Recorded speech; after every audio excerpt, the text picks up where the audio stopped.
Hi guys, so last week in DT we thought all about the Benin sculptures that are also known as the Benin Bronzes, and we were thinking about how we would go about creating our own one. So last week you should have all thought about which sculpture you wanted, so which one you wanted to recreate, how you were going to recreate that, so that included what material you were going to use, what different tools you were going to use, and then you should have created a step-by-step plan that showed you exactly how you were going to carry it out. So this week we are going to focus on making our Benin sculpture for our own museum. Okay, so when you were thinking about your materials, you might have picked something like Play-Doh, you might have picked salt dough, you might have picked paper mache, or you might have picked something completely different and something that came to the top of your head and you thought that was a brilliant idea and that's a perfect way to make a sculpture. So this week we are focusing on making our sculpture. But what I want you to think about when you're creating your sculpture is what tools you can use, because obviously we're all at home and I think it makes it quite exciting that we're at home because it lets you be a bit more creative with the tools that you use as well. But obviously remember, anything you do use, you need to make sure you let an adult know that you are using that, because you need to make sure you're being safe, okay? So this week we are creating our Benin sculpture, and obviously that should be really easy to follow once you've made your step-by-step plan from last week. So if you got to last week and you thought, well, I want to make this and I don't know the best way to make it, you can use materials like I said, like Play-Doh. That's something really simple. You might have it lying around your house if you have younger brothers or sisters, or you might have some of your own. Play-Doh is also one of the things that if you look online, it's quite easy to make as well. So if you don't have any in your house and you think actually Play-Doh might be a really good idea, then you can look online, go onto Google, and it'll tell you different easy ways to make Play-Doh. You can also use paper mache, so you might have lots of newspaper lying around. You might have lots of recycling that you can use for your paper mache. So maybe paper mache might be a good idea. Or you can use salt dough, and salt dough is what I'm going to go through with you today. So what I'm going to do is I'm going to show you a quick tutorial on how you make salt dough. It's really quick, really easy, and it's made from stuff that's just lying around your house. So all you need is plain flour, salt and water. So if you did your plan last week and you thought, I can't think of anything, I don't really fancy making Play-Doh because sometimes Play-Doh involves a lot of stuff that you might not have lying around the house, then maybe salt dough is the best one for you. So I will show you a very quick tutorial on how to make it. And I cannot wait to see all of the different sculptures that you guys end up making. So for our salt dough, we need 250 grams of plain flour. We need to make sure it's plain just because salt dough is a dough that then goes in the oven. So if we use self-raising flour, then obviously your sculpture is going to rise, which we don't want, okay? So 250 grams of plain flour, which I have measured out, which has gone into my bowl. We need 215 grams of table salt, which was already put in my bowl, which I'd already measured out before my flour. So in my bowl, I currently have my salt and my flour.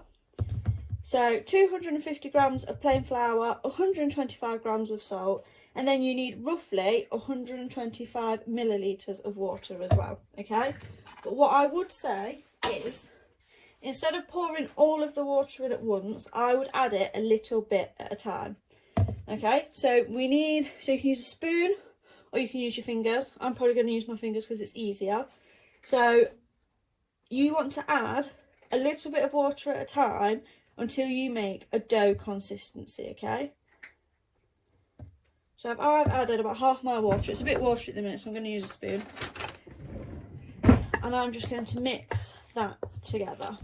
So remember, you just need to add a little bit of water at a time, because if you put too much water in, then it becomes really wet and really hard to work with.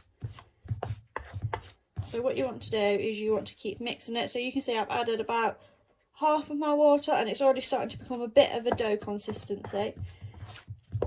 So I'm going to add a little bit more. You might find that you've added all your water and it's still not very doughy, so you can add a bit more.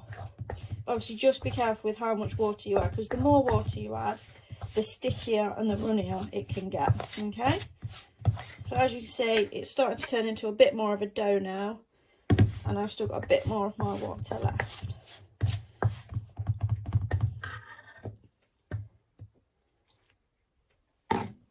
Mix that in.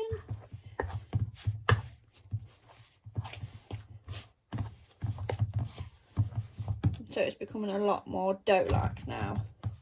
So now it's becoming a lot more dough-like. I'm going to do the last bit with my fingers, just to make sure that it's all mixed in and it makes a ball. It's very messy, so just be careful when you're making it as well. And it might need a tiny bit more water. Don't worry if it hasn't used up all of the flour that's in your bowl. As long as you've got a dough, then that's all that really matters. Because depending on the size of your sculpture, you might not need a lot of dough anyway. So, here's my dough. I've made a ball of dough. If you think it might need a little bit more water, you can add a little bit more water. If you think it might need a little bit more flour because it's a bit too sticky, then you can add a little bit more flour to it. So, here's my ball of dough. This is my salt dough. What I would say is, make sure before you start rolling your salt dough out on the side, you put some flour on your side to make sure that it doesn't get stuck. So just sprinkle some flour onto the side, make sure it's all over it so it doesn't get stuck, and then you can take your salt dough and a rolling pin and you can roll it out to the size that you're going to need it. So it all depends on the sculpture that you're going to make. If you're going to make a sculpture that wasn't a flat sculpture, because not all of the sculptures were flat, remember, some of them were flat, some of them were animals, so they were 3D sculptures of animals. So you use your dough how it's required, because as you can see, my dough is a bit sticky, it's getting stuck to my rolling pin, so I'm going to put a little bit more flour over the top just to make sure that it doesn't get stuck and it doesn't rip my sculpture apart. So I've got my dough now. Oh, there's my dough.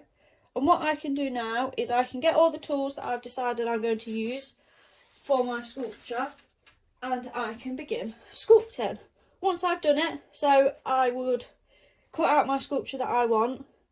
Once I've cut out my sculpture and it's all ready and I think, yeah, that's fab, I'm going to cook it now, I'm going to create it now, what you need to do is you need to speak to an adult and get them to help you put it in the oven. Okay, so you're going to need a baking tray, and I would advise putting something underneath it, so maybe like some foil or some cooking paper underneath it, just so it doesn't get stuck onto the baking tray, and place your sculpture into the oven, but make sure it's on a very, very, very, very low heat. Okay, so when you're cooking salt dough, it's low and slow, so put it on a very, very, very low setting, very low heat setting in your oven, and leave it for at least sort of 3 or 4 hours. Keep checking on it, you'll know when it's done, it will look done, it won't be soft anymore, you'll be able to pick it up and it will feel like a sculpture, and then you'll know when it's done.